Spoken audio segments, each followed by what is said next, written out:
എന്താ കുഞ്ഞിരാമേട്ടാ ഒരു ഇളി? ഒന്നുമില്ല, എന്റെ ഫേസ് കട്ട് കണ്ടിട്ട് തന്നെ. എന്നാലും നിങ്ങളുടെ മുതൽ അത്ര ചന്തല്ല എനിക്ക്. ആ ചിരി കണ്ടാ പോരെ, കാക്ക തേങ്ങാപ്പൂളെടുത്ത പോലെ ഉണ്ട്. എളുത്തല്ലേ മുത്തുപൊഴി. ആ ഗോപാലട്ടാ, ഈ വടം കുരങ്ങനും ഇവന്റെ ചക്കടാമേശനും ഈ കൊലായി എടുത്തു മാറ്റാത്തിടത്തോളം കാലം ഈ പീടെ കുണം പിടിക്കൂലെന്ന് നിങ്ങളെ ചങ്ങാതിയോട് ഒന്ന് പറയണം.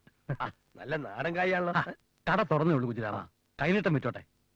കൈനീട്ടം പിടിച്ചോളൂ, ഒരു സിസ്റ്റർ വരൂ. നല്ല വർക്കത്തുള്ള കഴിഞ്ഞിട്ടാ ഇന്നത്തെ കച്ചവടം പൊടി പഠിക്കും. കുഞ്ഞിരാമ, ഓ അത് പോക്കറ്റിലിട്, എന്നിട്ട് തൽക്കാലം ഒരു ബീഡി വലിക്ക്. അതെ, അവൻ പറഞ്ഞേക്കണ്ട. നിങ്ങൾക്കറിയാലോ, ഈ കൈ കൊണ്ട് നടത്തിയ കല്യാണങ്ങൾ ഒന്നും മോശമായിട്ടില്ല. അതുകൊണ്ടല്ല കുഞ്ഞിരാമ, ഈ കൈനീട്ടം ഐശ്വര്യമുള്ളവരുടെ കയ്യിൽ നിന്ന് വാങ്ങരുതെന്നാ. കൈനീട്ടം അലവലാദികളുടെ കയ്യിൽ നിന്ന് വാങ്ങാവൂ. എന്നാ പിന്നെ ഇയാളുടെ കയ്യിൽ നിന്ന് തന്നെ വാങ്ങണം. എന്താ ചാത്തുട്ടി? 100 വെളിച്ചെണ്ണ തന്നെ ഗോപാലേട്ടാ.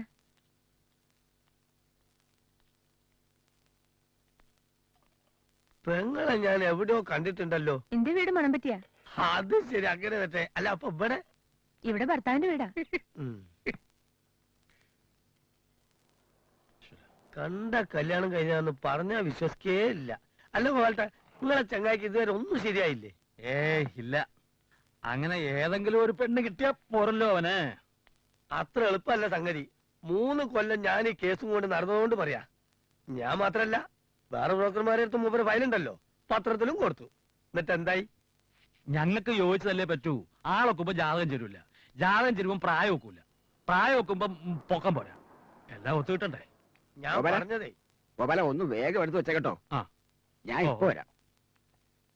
ഞാൻ പറഞ്ഞുകൊണ്ടിരുന്നേ, ചില വിട്ടുവീഴ്ചകളൊക്കെ വേണം. കാഴ്ചക്ക് ക്യാമറ എന്ന് പറഞ്ഞിട്ട് എന്താ കാര്യം? പ്രായോ 30 നമ്മളൊന്നും പറയാന്നല്ലാണ്ട് കാണുന്നവർക്ക് തോന്നണ്ടേ? പിന്നെ ബിസിനസ് കണ്ടിട്ട് ഈ കട കാണിച്ചു കൊടുക്കാൻ പറ്റുമോ? അത് നാട്ടുകാർക്ക് കടം കൊടുത്ത് മുടിഞ്ഞതാ. ഇനി ഒരു 50 രൂപ മുടക്കിയാൽ നല്ല ബിസിനസ് കിട്ടും. ഒരാലോചനയൊക്കെ കൊണ്ടുവരുമ്പോ അവരിതൊക്കെ നോക്കൂലല്ലേ ഗോപാലേട്ട? പിന്നെ രാജ്യത്തിന് വേണ്ടി കൊടുത്താണെങ്കിലും കാലല്ലേ, പോയത് പോയില്ലേ? അതെ, ഇയാള് ചുമ്മാ ചണകുണ വർത്താനൊന്നും പറയണ്ട. ഇതാണ് ഞങ്ങളുടെ ചെക്കൻ. അവന്റെ നിലയ്ക്കും വിലയ്ക്കും യോജിച്ചുണ്ടെങ്കിൽ മതി. അല്ലാതെ എല്ലാം മുടക്കാച്ചിറക്കും ചിലവാക്കാന്ന് വിചാരിക്കണ്ട. അല്ല, ഞാൻ പറഞ്ഞേ ഉള്ളൂ. ആ, എവിടെ ആയിരുന്നു എത്ര നേരം? അല്ല, ബസ് എടുത്ത് വെക്ക.